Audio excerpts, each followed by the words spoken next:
Convido agora Tchau. o professor Carlos Miranda para se fazer presente e realizar sua apresentação sobre os aspectos da história da astronomia em Pernambuco, de Dom Pedro, na Torre de Malakoff, ao Oásis, no Sertão.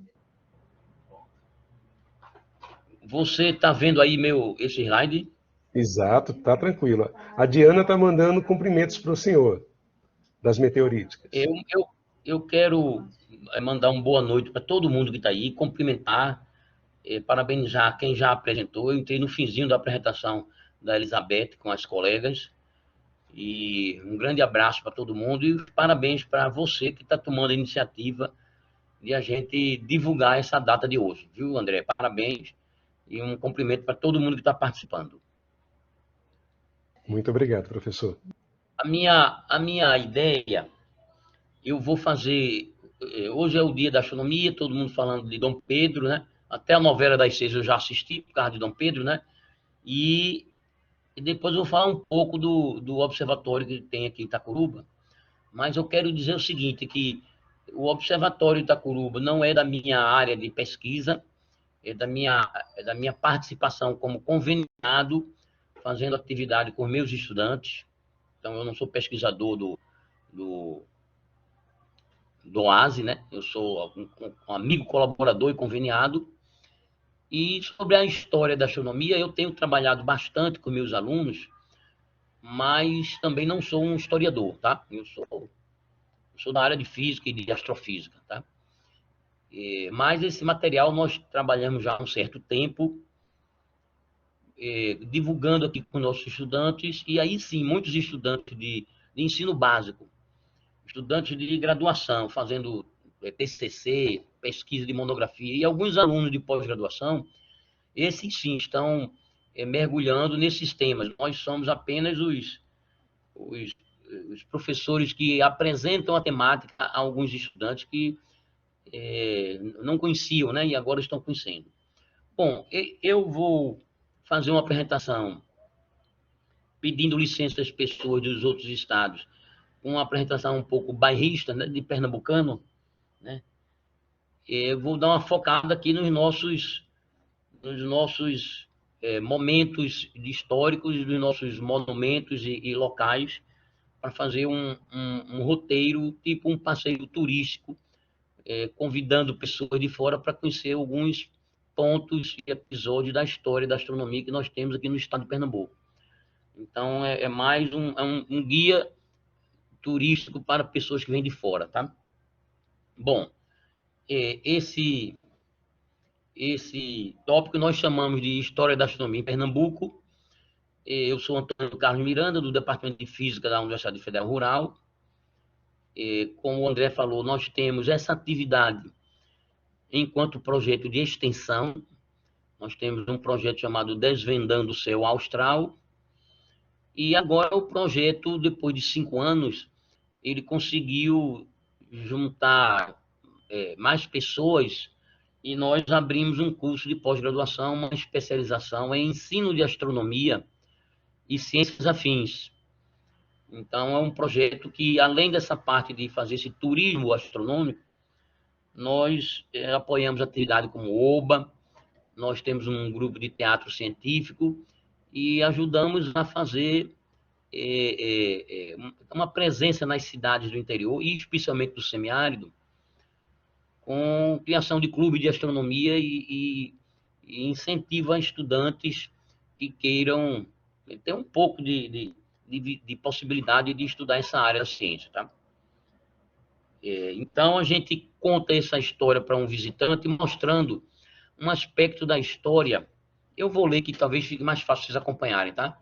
Observatório de Markgraf, em 1637 chega a Pernambuco o Maurício de Nassau para governar o Brasil holandês. E em 1638 chega George Markgraf, astrônomo que permaneceu no Recife até 1644. Foi o primeiro astrônomo a fazer observações no hemisfério sul e construiu o primeiro observatório astronômico das Américas. Hoje resta apenas uma placa na esquina da Rua do Imperador com a Rua 1º de Março, no bairro de Santo Antônio, em Recife. E essa fotografia aqui é o prédio que é herdeiro da construção da primeira casa de Maurício Nassau. Não é o Palácio de Friburgo, que foi a segunda casa, que eu falo depois, quando falar um pouco do Dom Pedro. Tá? O arquiteto, o arqueólogo Zé Luiz da Mota Menezes, junto com o professor Oscar Matsura, que agora trabalha aí no Rio, no MAST, mas era da USP, estiveram aqui comigo para a gente escrever um projeto para a Prefeitura do Recife, para que esse prédio fosse tomado, comprado pela Prefeitura do Recife, para construir aí dentro um museu chamado Marco Zero da Ciência, por causa dessa referência dessa data. Tá? O Zé Luiz da Mota Menezes diz que o prédio, obviamente, não é o mesmo da época de Nassau, mas as fundações do quarteirão são as mesmas, da época holandesa. Então, essa é a ideia. Né? Nesse prédio tem uma placa contando um resumo aí dessa história, e nós temos um projeto já tramitando na Prefeitura do Recife para, como eu falei, esse prédio ser tombado. O Oscar Matsura, ele construiu uma réplica do quadrante de Margraf, de 1,80 m, se não me engano, e esse quadrante está no quintal aí do Observatório Nacional, do MAST, no Rio de Janeiro. Tá? Então, essa é uma história que a gente aqui em Pernambuco fala muito da presença dos holandeses, e mais recentemente nós falamos muito dessa figura chamada Jorge Margraf. Como eu falei no professor Oscar Matsura, ele escreveu um livro contando toda essa história, e o livro tem essa capa. Né? Essa capa é a fotografia de uma aquarela do Zacarias Wagner, que é um outro artista que veio com Nassau, né? E essa imagem mostra como era a primeira residência de Nassau, com o Observatório de Jorge Margraf sobre o telhado da casa de Nassau. Tanto é que o título do livro é O Observatório no Telhado. Esse observatório é uma réplica do observatório da Universidade de Leiden, na Holanda, do qual o Jorge Margraf era astrônomo à época. Estou falando de 1630, 30 e poucos, 40, eles então contemporâneos de Descartes, de Galileu, Kepler, né? Então, essa é uma história bastante rica, que nós temos aqui nos nossos cursos de introdução à astronomia. Nós mergulhamos um pouco em detalhes do que foi possível Jorge Margraf fazer, o céu do Novo Mundo, né? Um céu não conhecido da Europa, as pesquisas dele em Recife, em Natal, né? No Forte Reis Magos, no Maranhão, no Ceará, o trabalho dele como cartógrafo, né? E o trabalho dele como botânico, né? Então tem uma rica história, que aqui no Instituto Ricardo Brenan, na biblioteca, tem material dos holandeses e do Jorge Margraf. Então a gente conta essa história com um certo cuidado de resgatar detalhes, enfocando um pouco na parte da ciência que foi feita por ele, tá? Pelo o Jorge Margraf. Obviamente que com a saída da expulsão dos holandeses, né, muita coisa do Jorge Margraf foi destruída, boa parte foi levada para a Europa e lá distribuída com os reinados, né? Então, você encontra material dele na Universidade de Paris, lá na Holanda, nos Estados Unidos, em vários lugares tem material espalhado. Também é uma história complexa, né? Bom, isso é um primeiro tópico aí desse passeio turístico para visitantes, vamos dizer assim, tá? Bom, no curso de especialização em ensino de astronomia, nós convidamos o professor Oscar Matsura para ser orientador. E ele está orientando uma cursista, uma moça que é arquiteta. Eles estão construindo uma maquete virtual do Observatório de Margraf e querem fazer uma visita virtual ao Observatório, né, de Jorge Margraf. Então, isso é um tema que já tem uma certa paixão de algumas pessoas por mergulhar nessa temática aí, né, de Jorge Margraf no Recife, no Brasil holandês. Bom, um outro ponto que a gente leva ao turista é muito perto dessa casa de Maurício Nassau, acho umas 3 ou 4 quadras, no mesmo Recife Antigo, na Praça do Arsenal, é a Torre Malakoff. Eu vou ler aqui: a Torre Malakoff, palco da astronomia em Pernambuco, inaugurada em 1855, foi visitada em 1858 pelo imperador Dom Pedro II, e aí vai o dia de hoje, né, o patrono da astronomia no Brasil, o dia 2 de dezembro. Hoje, esse prédio funciona como um centro cultural e um observatório didático. Bom, aqui embaixo eu coloquei, aqui em letra amarela, ver a guerra da Crimeia, na Rússia, e a fortaleza do Malakoff, na cidade de Sebastopol. Antes, eu quero dizer que essa torre fica ao lado do arsenal da Marinha e fica no porto do Recife, né? Quem conhece o Recife antigo já sabe onde se localizar, né? E essa torre tem uma cúpula, vocês estão vendo lá em cima, né? E aqui era dada aula de astronomia para os oficiais de marinha. Obviamente, nós estamos falando de 1850 e pouco, a magnetismo com a bússola e a astronomia de navegação eram instrumentos importantes para as navegações, né? Então essa torre teve essa importância e ela era também o portal de entrada da cidade, né? Os navios quando chegavam anotavam na sua carta náutica o horário por esse relógio. Isso é um relógio inglês. As máquinas desse relógio são do mesmo fabricante do Big Ben, né? Essas máquinas ainda estão lá na torre.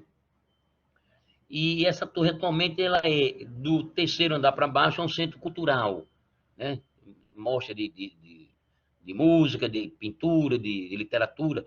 Mas no quarto e no quinto andar, o local onde tem o observatório, nós, da nossa universidade rural, com o nosso projeto, nós assinamos um convênio com a Fundação de Cultura e usamos a Torre Malakoff todos os domingos, tarde e noite, com telescópios e monitores, para mostrar o céu aí para turistas e visitantes, gratuitamente, claro, né?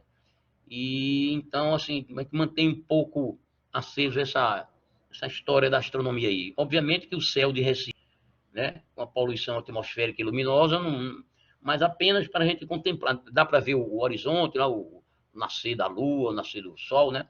Tem suas qualidades o local. E aqui está colocando Fortaleza Malakoff, porque quando esse prédio foi construído, o nome dele era Portal Monumental do Recife. Mas na época estava ocorrendo a Guerra da Crimeia, né? Que a Crimeia era uma região da Rússia, né? Ainda hoje é, mas sempre foi região de conflito. Ainda hoje é briga, né?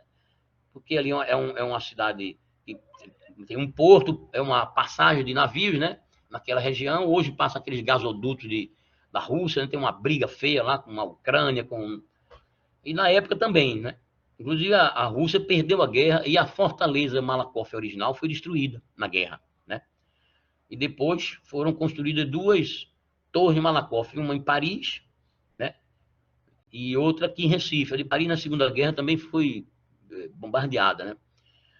O nome Malakoff foi porque as notícias da guerra da Crimeia chegavam aqui por vários meios, por correspondente em navios e também correspondente de um jornal de Pernambuco, o Diário de Pernambuco, que é de 1820, se eu não me engano, tá?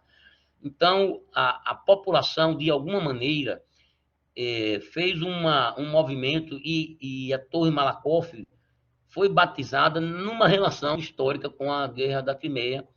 E tem um livro que eu tenho até aqui, que Cartas de Sebastopol, que fala um pouco na Guerra da Crimeia, né? Então, é um tema até interdisciplinar, que dá para a gente fazer um resgate histórico dessa torre, né? Tem umas histórias também que em 1930 a torre ia ser derrubada porque o porto ia ser alargado. Então entram figuras conhecidas como Mário Melo, poeta, Gilberto Freire, um movimento cívico, né, para impedir a derrubada da torre. E ela tem outras histórias ao longo, né, desse tempo de 1855 para cá, tá? Bom, quando a gente pega o turista que visita esses dois pontos no Recife Antigo, a gente depois sai e vai para Olinda, que é a nossa cidade vizinha aqui, né? Colada a Recife com Olinda, e Olinda tem uma parte histórica, a parte alta, chama o Alto da Sé de Olinda, né? E lá no Alto da Sé tem dois pontos também que a gente leva escolas, turistas, né? Que é o Observatório de Olinda, né? Que a gente remete ao cometa, né? Então, 26 de fevereiro de 1860, Emmanuel Lier, a serviço do imperador, descobre no Alto da Sé de Olinda um cometa na constelação de Dourados. Ele é conhecido como cometa Lier, Emmanuel Lier, ou cometa Olinda, né? E hoje é um prédio que é o Museu de Ciências. Ele é tombado, o nosso Museu de Ciências do Estado de Pernambuco, o Espaço Ciência, tem a posse, né, provisória dele e os monitores recebem a população com telescópios. Esse observatório, não foi nele que o cometa foi descoberto, ele foi construído depois, no local, tá? Mas é um ponto bastante interessante. Essa cúpula ela é recente, tem no máximo 20 anos, eu me lembro quando construíram ela, né? E logo depois que o Espaço Ciência foi inaugurado, e é um outro ponto que a gente chama ponto da história da astronomia, né? Quando a gente comemora qualquer coisa da astronomia, a gente vai para Torre Malakoff, para o Observatório de Olinda, né? E as datas comemorativas são comemoradas nas escolas, nas universidades, mas nesses pontos especiais. E aí, ao lado dessa torre, mais ou menos uns 100 metros, você anda um pouquinho na calçada, isso aí, quem conhece o Alto da Serra de Olinda, é ao lado da Praça das Tapiocas, das Tapioqueiras, né? E ao lado do Museu de Arte Sacra, ou ao lado da Catedral da Sé de Olinda. Bem ao lado da catedral tem o monumento pelo trânsito de Vênus. Eu botei no plural, né? Porque historicamente a gente sabe que em 6 de dezembro de 1882 veio uma comissão do Rio de Janeiro, na época era o Observatório Imperial, né? Vem para observar o trânsito do planeta Vênus pelo disco do Sol, né? E essa observação desse tempo de trânsito ajuda, com outras observações em outros lugares, a se fazer o cálculo da unidade astronômica, da distância Terra-Sol.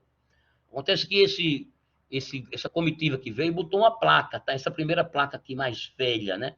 De mármore, escrito Passagem de Vênus pelo disco do Sol, Comissão Brasileira, 5 e 6 de dezembro de 1882. Eu estou falando porque eu decorei já, mas as intempéries e o vandalismo, a placa está meio destruída, né?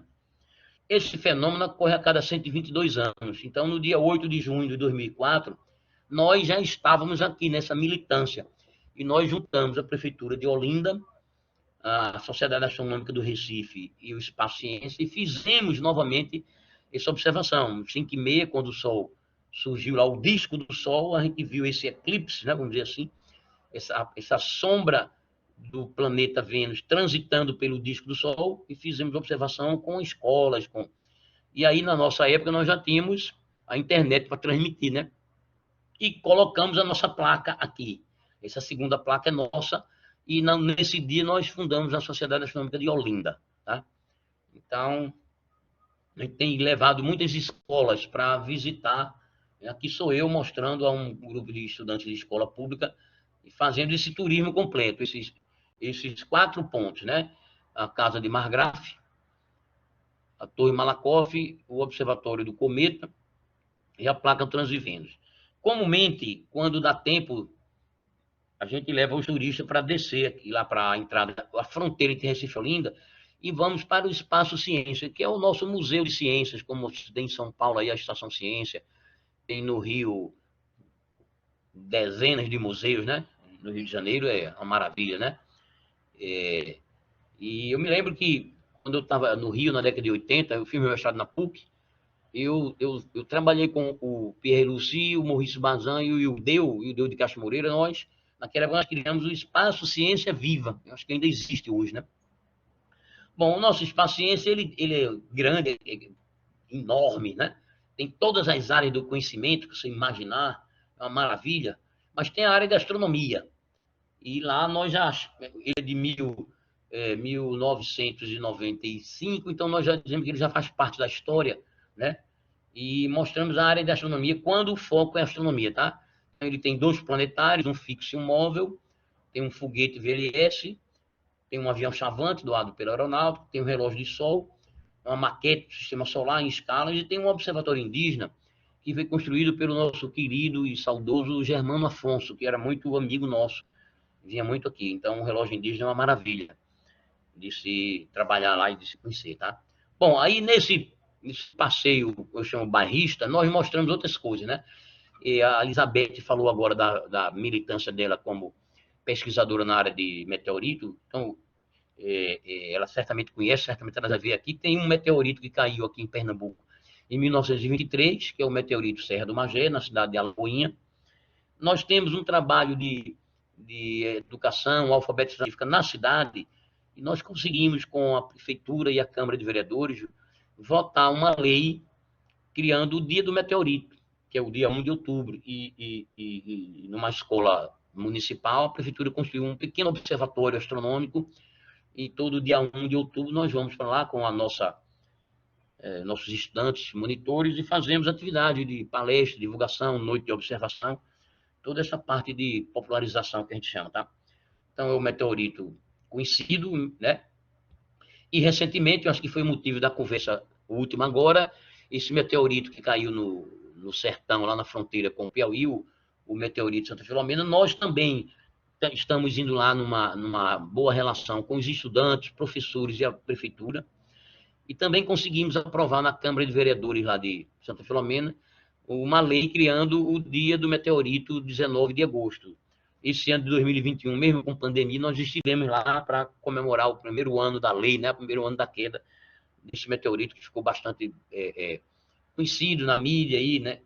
E esse é aquele pedaço grandão que acabou sendo vendido para o norte-americano, né? E aí é uma questão que acho que não é o caso agora, mas a nossa presença lá é para que a cidade tente, de alguma maneira, adquirir algum fragmento do meteorito, deixar lá, e a prefeitura se comprometeu a fazer numa sala de aula de uma escola pública, um museu do meteorito, para a gente já conseguiu a promessa de bolsas de BIC Júnior para estudantes de ensino básico e bolsa de iniciação científica para os estudantes do Instituto Federal e da Universidade na região de Ouricuri e Petrolina, já que Santa Filomena não tem universidade. Então, a gente quer fazer um trabalho de conseguir com que a cidade seja pelo menos um atrator aí de discussões e debates sobre o meteorito lá. Não perder essa oportunidade. Bom, eu vou falar separadamente, mas um dos tópicos que eu vou falar é o Observatório Astronômico que a Daniela e a Terezinha com o Observatório Nacional instalaram no sertão de Pernambuco. Como eu falo dele já, né? Já eu vou pular isso aqui.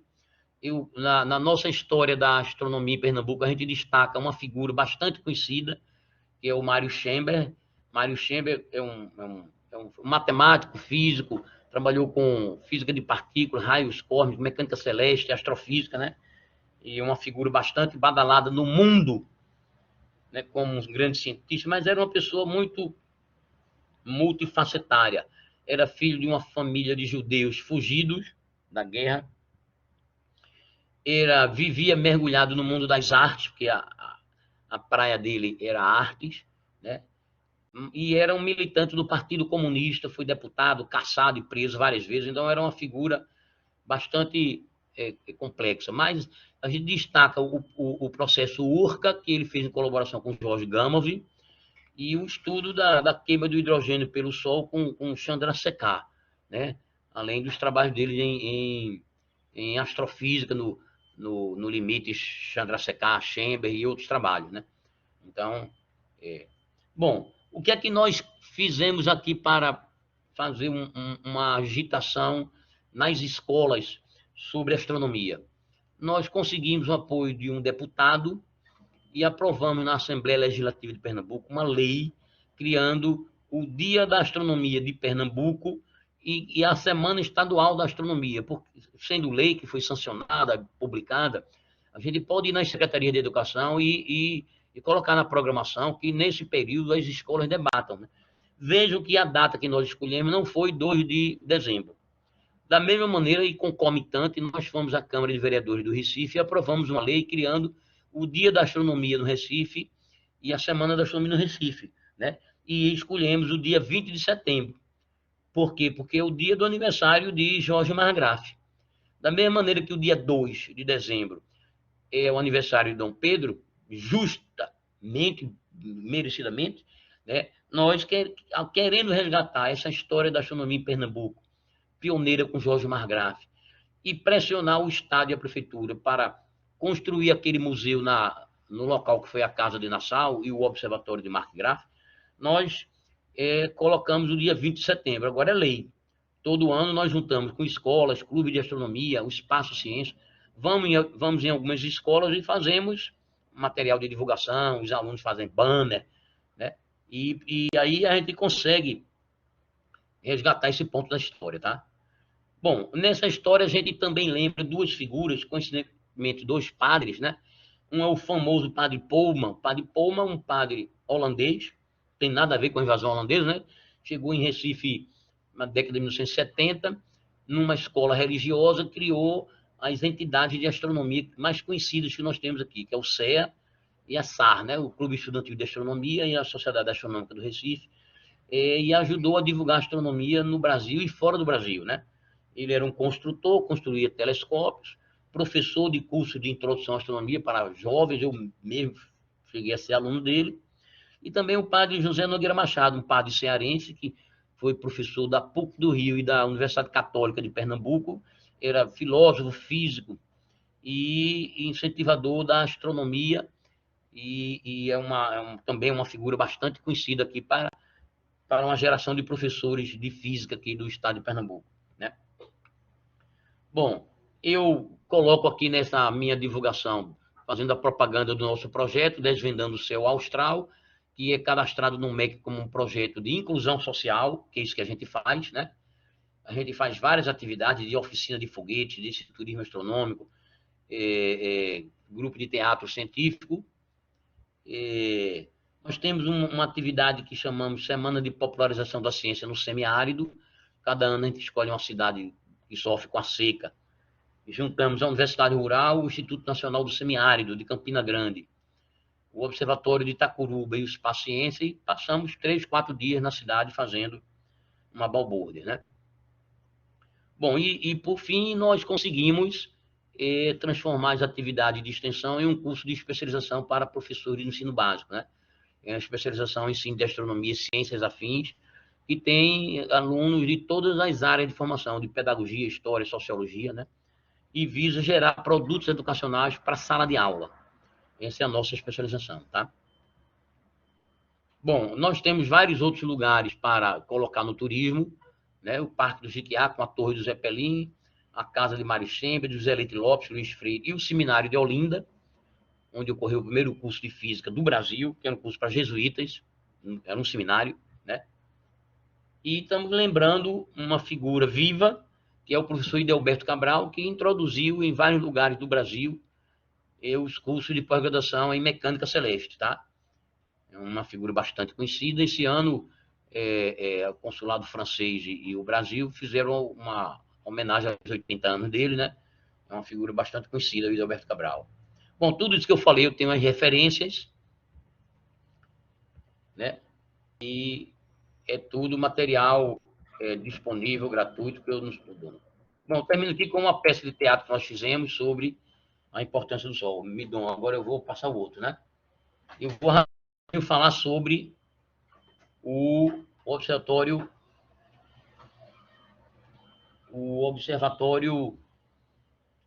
de Itacuruba. Isso a gente coloca no nosso curso de introdução no contexto de uma aula sobre asteroides, né? E a gente traz colegas que pesquisam essa área e nós falamos. Mas André, está vendo aí esse slide? Afirmativo, professor. Tá.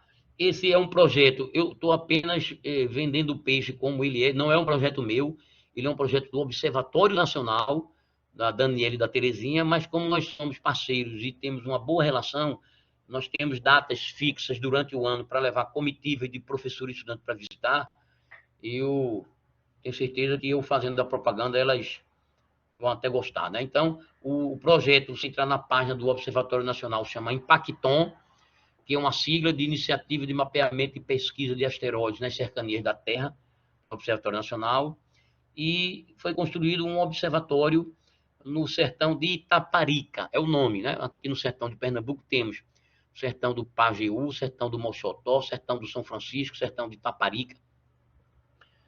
E a cidade é a cidade de Itacuruba, é uma cidade pequena, com 3 mil e poucos habitantes. Foi escolhido lá porque é o local, vamos dizer assim, mais seco, e com menos poluição luminosa, uma cidade pequena, o observatório é afastado da cidade, é na área rural, num pequeno morro, lá numa caatinga. A cidade de Itacuruba, ela, junto com Petrolândia, elas foram cobertas pela barragem de Itaparica. Então, o que existe lá é a Nova Itacuruba, uma cidade reconstruída, e ela fica a 466 quilômetros do Recife, Quem conhece o sertão de Pernambuco fica depois da cidade de Floresta e antes da cidade de Belém do São Francisco. Ali é o centro do polígono da seca, né? Na época da seca braba, ali é coisa de filme Morte e Vida Severina, é uma seca desgraçada, né? E também é popularmente conhecido como polígono da maconha, porque, né, a maconha de Pernambuco é famosa, é prestigiada, né? Bom, é uma cidade, aqui eu botei 4.300 habitantes, mas já diminuiu. Aqui uma fotografia da cúpula. Essa cúpula veio da Alemanha, esse espelho de 1 metro, perdão, a cúpula veio da Austrália e o espelho veio da Alemanha. São duas professoras do Observatório Nacional, a Daniela Lázaro e a Terezinha Rodrigues. Eu, quando falo disso para os meus alunos, eu digo, quem não conhece o sertão, precisa conhecer, porque é um outro Brasil, né? É o melhor local do mundo para se observar o céu. Noite de lua nova, você vê a Via Láctea numa boa. É o melhor vento para energia solar, o melhor sol para energia, é o melhor vento para energia eólica, é o melhor sol para energia solar, né? Tem o Rio São Francisco, tem o Rio Pajeú, a barragem da Parica, tem a Xexe, tem gente que cria tilápia, tem o observatório. E eu coloquei aqui em vermelho, tem a usina nuclear, né? Por quê? Porque o projeto do governo federal é instalar uma usina nuclear no Nordeste e a região escolhida foi a região do território rural, né? Não na cidade, do território Itacuruba, numa confluência de águas do Rio São Francisco com o Rio Pajeú, porque a usina nuclear precisa de água. E hoje em dia tem a maior briga, a maior polêmica. Já existe o grupo dos contra e o grupo dos a favor à usina nuclear, igual a torcida de futebol, né? Então a briga já está feia, já teve várias audiências públicas e o projeto está rolando, tá? E eu já digo, eu estou no grupo dos a favor, tá? Bom, mas a história aqui é o observatório. Então, asteroide é um assunto bastante conhecido, é um conjunto de pedregulhos que circula naquela órbita principal entre Marte e Júpiter, e alguns saem da rota e podem vir na direção da Terra, que os pesquisadores chamam de NEO, né? Observatórios próximos à Terra. E aí tem toda a pesquisa, que não é o caso aqui, mas asteroide é um assunto sério, e o projeto DART aí que está saindo na imprensa está famoso, e o incentivo para caça asteroides também está na moda, então é preciso se divulgar que isso existe. E por incrível que pareça, no estado de Pernambuco e em muitas universidades, na maioria das escolas, ninguém sabe que existe um observatório astronômico na cidade de Itacuruba. Os que sabem, eu acredito que são basicamente por conta dessa nossa propaganda, porque todo ano nós temos um calendário de visitas, né? São 2 visitas ao ano, em maio e outubro. E eu já levei 8 ônibus com professores e estudantes de vários municípios e outros estados, né? Eu acho que e essas divulgações que nós fazemos, mas em si, assim, nas universidades as pessoas ficam assim admiradas, né? E é preciso conhecer, porque é um trabalho de ciência de primeiro mundo, tá? Bom, aqui sou eu fazendo palhaçada, porque eu falo da extinção dos dinossauros, né? E depois a gente fala de alguns asteroides, mas acho que não é o caso aqui. Bom, eu quero só lembrar que a Daniela e a Terezinha conseguiram, nos congressos internacionais, né? Elas conseguiram, primeiro, que um asteroide fosse batizado com o nome de Itacuruba. Então já existe um asteroide chamado Itacuruba. A cidade de Itacuruba recebeu uma placa da União Internacional de Astronomia, houve uma festa na cidade, nós estivemos lá, né? Então existe um asteroide Itacuruba. E recentemente foi batizado um outro asteroide chamado Itaparica, né? Então, no mínimo, a cidade já está conhecida, a região está conhecida. E também tem um asteroide chamado asteroide Margraf, tá? Então, acho que essas coisas pegam, né? E são curiosas. Eu vou botar agora um, um videozinho bem rapidinho, viu, André? Eu, Midon, acho que ele está aqui. Estou aqui sim, professor. Para compartilhar o Você vídeo. está vendo o vídeo aí agora? Estou vendo. Ele tem áudio, professor? Tem, vai chegar agora. Então, para Ele é da Globo News, ele é livre. Tá tranquilo.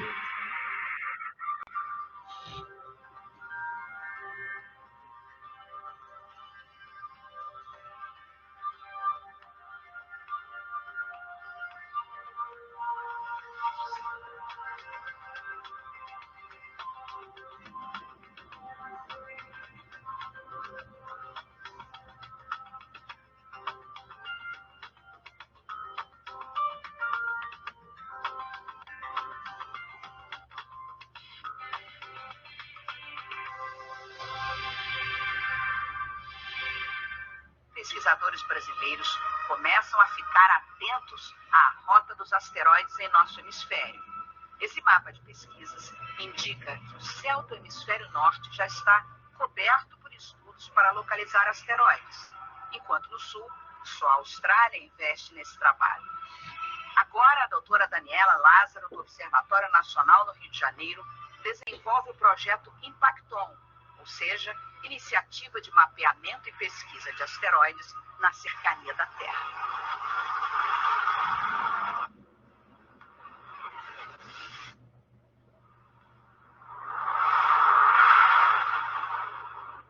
A gente olha para a Lua e a gente vê que a Lua é cheia de crateras. A gente vê os outros corpos, vê Marte, está cheio de crateras. Vê os outros corpos que a gente vê com superfície, todos com crateras. Essas crateras foram formadas por alguma coisa.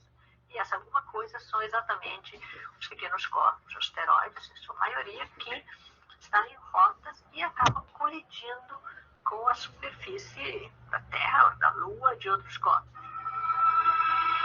Os astrônomos localizam os asteroides, mas nem todos têm suas órbitas definidas.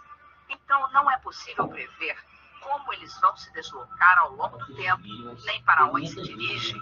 O projeto Impacton do Observatório Nacional vai utilizar um telescópio como esse, construído na Alemanha, só para observação de asteroides. Existe uma escala para medir o grau de periculosidade de objetos que podem se chocar com a Terra. Ao fazer o cálculo da projeção da trajetória de um corpo no espaço, o astrônomo define apenas a probabilidade de uma colisão. Foi criada essa escala de Turing que vai de 1 a 10. A 10 é você tem uma probabilidade, você tem certeza absoluta que vai cair na Terra, e o tamanho é da ordem de 5 km, e daí você teria uma destruição, vamos dizer, quase total da humanidade. E aí você vai na escala. Se é 1, é que ele tem, ou ele não é muito grande, ou ele tem uma probabilidade pequena de colidir com a Terra. À medida que você refina a órbita, a trajetória desse objeto, você pode ver, ele pode vir a se deslocar nessa escala. Você descobriu como 1 e começa a crescer como 2, como 3, como 5, até chegar a 10. Muita destruição vai ser feita, vai ocorrer no instante, né, nos instantes iniciais, né? Você tem uma bola de fogo, né? Então você tem uma criação, uma geração de fogos em escalas continentais, você tem maremotos, você acaba tendo terremotos, mas além disso você tem o que às vezes era chamado de inverno nuclear, né? Que seria a poeira que é levantada numa colisão desse tipo. Essa poeira ela ficaria na atmosfera e, vamos dizer, ocultaria os raios do Sol, impediria os raios do Sol de chegar na Terra. Se você não tem, você teria uma noite eterna não, mas durante anos e anos e anos. E essa noite, durante anos e anos e anos, vai fazer com que muita espécie morra, né? Identificar e estudar novos corpos celestes como asteroides e cometas, o telescópio Impacton vai ser controlado à distância por astrônomos do Observatório Nacional no Rio.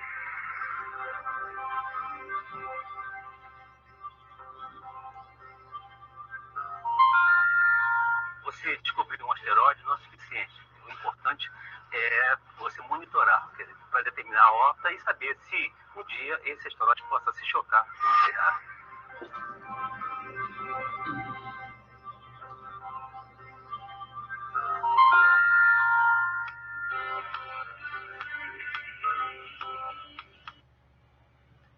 Então, me dão como é que fecha aqui? Parar a apresentação. Esse círculo E aí, André? superior direito com o quadrado. Isso, perfeito. Aqui, né? Exato. É o seguinte, esse tema sobre o Observatório de Itacuruba, vocês vejam que eu fiz apenas uma divulgação dele, e obviamente que nós temos alunos, que foram alunos nossos aqui no curso de Física da Universidade Rural, que empolgados com essas visitas. Nós levamos alunos da graduação, eles empolgados com essa visita ficaram interessados em fazer pós-graduação. Eu vou dar 2 exemplos. O Felipe Vieira, ele foi visitar conosco, ele era monitor do nosso projeto, foi visitar conosco, o observatório ficou encantado. Quando concluiu, fez a seleção para o mestrado, foi lá para o Rio trabalhar com Daniela, usando os dados do observatório, do ASE, e terminou o mestrado, doutorado, agora está fazendo um pós-doutorado. Né? Vocês viram que o observatório ele é remoto, você não precisa ir lá para fazer pesquisa, mas eles também vão, de vez em quando, fazer pesquisa presencial. E aqui dessa nossa região, nós temos esse rapaz que é ex-aluno da Rural, Felipe, temos uma outra que é da Rural, que está terminando agora o doutorado, que é a Plícida. Tem uma menina de Sobral, que é Issa Medeiros, está fazendo pós-doc lá nas Ilhas Canárias. Tem o Wesley, que é do Instituto Federal aqui de Pesqueira, que está terminando o mestrado. Tem o outro Wesley, que também é do Ceará. E vários alunos que estão terminando o curso de Física estão empolgados em fazer a seleção para o seu mestrado. E olha só a importância desse observatório, né? Está gerando, daqui a pouco, uma geração de jovens pesquisadores nessa área, nessa temática, usando o equipamento que aqui está. Sem falar que, ao divulgar a presença desse observatório, muitos professores e estudantes da nossa região que estão começando a conhecer, estão também querendo criar os clubes de astronomia nas escolas, estão querendo falar do tema, né? Então, além da importância científica, tem a contribuição para a própria região, né? E é mais esse nosso papel aqui de divulgar essa presença marcante aí essa contribuição do Observatório Nacional e do Ministério da Ciência e Tecnologia para a pesquisa na nossa região. E eu acho que comemorar o Dia da Astronomia, citando esses bons exemplos históricos e os atuais, é uma maneira boa de dizer que valeu a pena se marcar o dia 2 como o Dia da Astronomia, porque é nesse momento que a gente lembra que tem tanta coisa boa e muita para fazer ainda, não é isso, André? Então, eu termino aqui e fico aberto para qualquer tipo de participação, debate, pergunta. Tá? Muito obrigado a você pela iniciativa de fazer esse evento. Professor, eu que agradeço. Ao longo do dia, nós conseguimos desenvolver diálogos fantásticos de divulgação de conhecimento, de ciência, criação de networks. Criamos aqui várias ideias de possibilidades de interação, né? Inclusive apoiando as ações de BET. Né? Tivemos palestras da Abramon e criamos até uma possibilidade de ação junto com os escoteiros do Brasil, para que a Abramon detecta, os escoteiros são acionados, a BET coordena e a gente vai para campo, em qualquer canto do Brasil, para preservar os meteoritos que caírem em nosso solo, evitando a chegada de algum oportunista estrangeiro, né, para fazer o processo, né, que normalmente acontece. Né? Isso então, é um debate importante de se fazer. Essa nossa presença nessas cidades que eu citei é justamente dizendo isso. Eu digo assim, se na cidade de Varginha, a partir de uma mentira, todo mundo fala Varginha, o ET de Varginha, que todo mundo quer visitar, quer comprar camisa, quer fazer palestra, debate, congresso, imagina com um motivo científico real, por exemplo, a queda de meteorito, ou outra coisa, né? Imagina se a cidade tiver a oportunidade de investir num centro de estudo, bolsa para estudantes, o atrator para fomentar a ciência vai ser muito mais forte. Então, é mais com essa visão, mais que eu chamo de visão política, educacional, que a gente faz as nossas investidas nas cidades. Isso, e com essa provocação, conduz eles a participarem mais ativamente das decisões do município. Né? A ação que você fez lá em Santa Filomena foi fantástica, né? De demonstrar o valor que aquilo dali pode ser gerado para aquele município.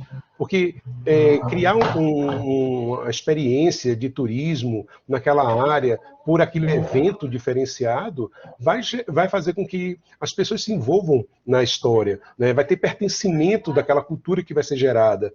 Tudo isso é fantástico para que possamos mudar essa realidade do Brasil, desde a questão da promoção das ciências e das tecnologias, como também do envolvimento para mudanças de atitude, né? Principalmente as políticas, com relação às oportunidades à sociedade para se envolverem com os conhecimentos e preservar suas culturas, suas histórias, gerando valor. uma questão que é muito interessante é você chegar numa escola pública. Eu vou falar de escola pública porque é o exemplo maior que nós temos, mas você pode chegar numa região pobre, tem escolas privadas tão deficientes quanto escolas públicas, tá? Escolinhas de bairro, escolinha de, né, funciona dentro da casa da pessoa, né, privada, e também tem deficiências.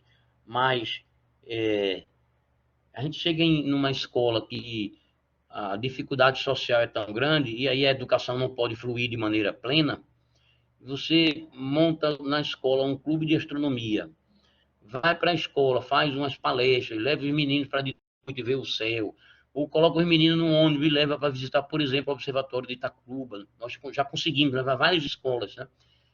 Com dificuldade, mas levamos. E você vê, olha que coisa, vai ser emocionante.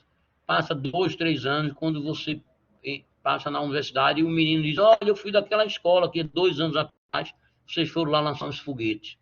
Eu fiz vestibular para química, biologia, matemática, física. Olha, né? Então vale a pena, tá? Então esse esforço é um esforço de, no mínimo, devolver aquilo que a gente recebe, porque essa população pobre, que quando compra 1 quilo de feijão, parte do dinheiro do saco de feijão vai para imposto. E o imposto pagou o meu salário integral durante toda a pandemia. Eu não fiquei sem receber salário, eu recebi.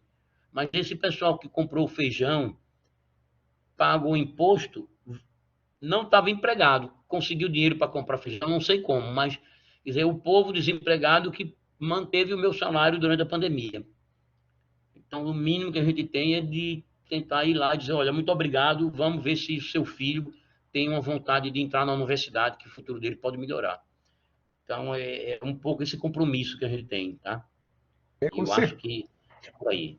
Com certeza, professor. Por isso que quando tivemos a oportunidade de dialogar na construção do projeto de extensão associando ao seu, né, pensamos nessas diversas vertentes de auxiliar os professores dessas escolas, né, mais afastados dos grandes centros, né, para poderem desenvolver os conhecimentos de matemática, física, ciências e semear em solo fértil, que essas crianças são, né, de uma capacidade absurda, né, para que se tornem futuros cientistas, que se engajem nas demandas sociais e ambientais, científicas, seja lá o que for. Eu acredito muito nesses projetos, professor.